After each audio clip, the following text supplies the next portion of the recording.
Yo, what's up, real quick? I just want to make a quick little thought.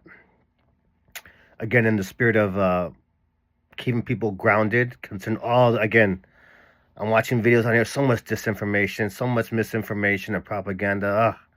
It bothers me a lot because I know if there was if there was more availability and visibility of some genuine quote unquote left or genuine anti-white supremacy, you know, perspectives and channels accessible, I probably wouldn't mind so much, but I don't really see any of that, where I'm at here in West LA and just on the internet in general. Maybe it's my algorithm. I don't know. It's just very rare. It's hard and few and far between to really find some, good, truly, again, I don't like to use the word left too much, but left in terms of, things that are actually addressing equality and,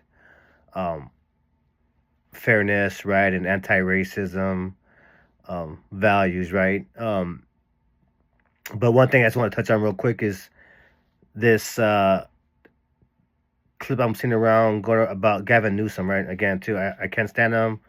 I you know, he definitely is probably a crook or whatever, too. But again, like in the spirit of keeping people grounded in right information regarding the fires, because ultimately what happens, you get drenched with all this propaganda and all these assumptions and false narratives being presented in these videos, right? They get thousands and thousands of likes, right? And so when it comes time to voting, oh yeah, I'm gonna vote for fucking Nathan Hochman and not for Gascon because blah blah blah. And again, because you don't really know, you don't do the research and you don't really know the dynamics involved in crime or whatever.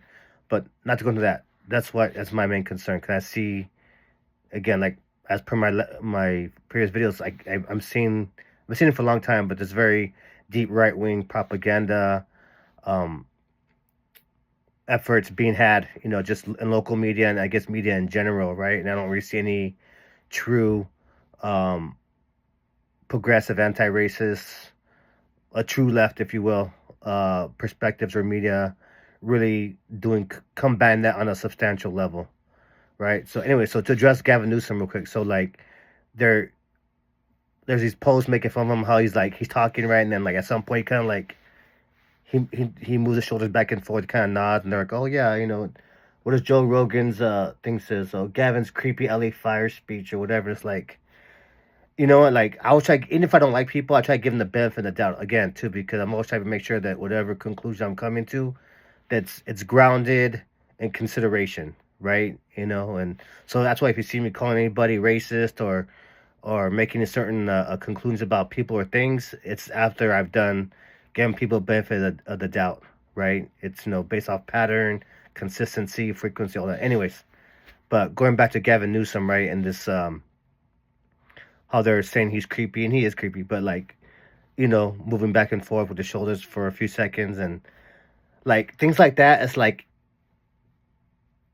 the way I try to frame it, it's something like that. Like that's just like how I say, like that's just like a nervous reaction, right? Because a lot of times I've noticed too when I'm doing public speaking, whether it's like live in person, like at a neighborhood council meeting, let's say, or even when I'm doing my videos I've been doing recently, like it's nervous. It's like you might see me kind of knock back and forth. Well, a lot it's because my chair's on a wood floor, so it moves around a lot. So I'm trying to keep it too. But then I find myself kind of doing that, or sometimes I might rock back and forth while I'm talking or on a certain kind of a verbal flow, and that's just something I do. I notice I do for some reason, and I just roll with it. Like, hey, that's just what I do, and that helps me, like,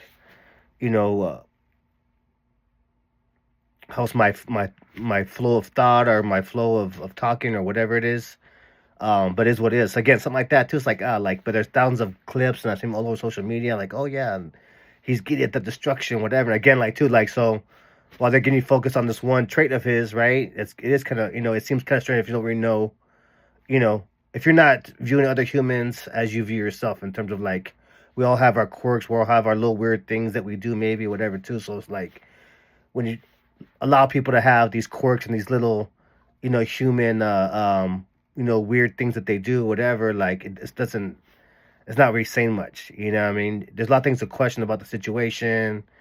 and possible roles. But again, too, you got to make sure that you're doing your research and really kind of grounding yourself in facts. You know what I mean? And I'm also seeing people still making a point about the reservoir. And again, too, like the research shows, like one, the reservoirs get cleaned up every so often using the winter, and then two, like if that reservoir was up, it wouldn't have done much to affect the water pressure and the fire hydrants. Again, the fire hydrants, it was an issue of there not being water. It was an issue of the lack of infrastructure to maintain fucking water pressure from the hydrants. Anyways, but I guess I want to make that point again too. Just again, key point. Let's like do your research and keep yourself grounded, because there's so much information get caught up and so many theories, whatever. Like just the more you do basic research, understand the basic science and the basic politics behind how the city works, how water works. It's not just as simple as, oh yeah, Donald Trump saying like,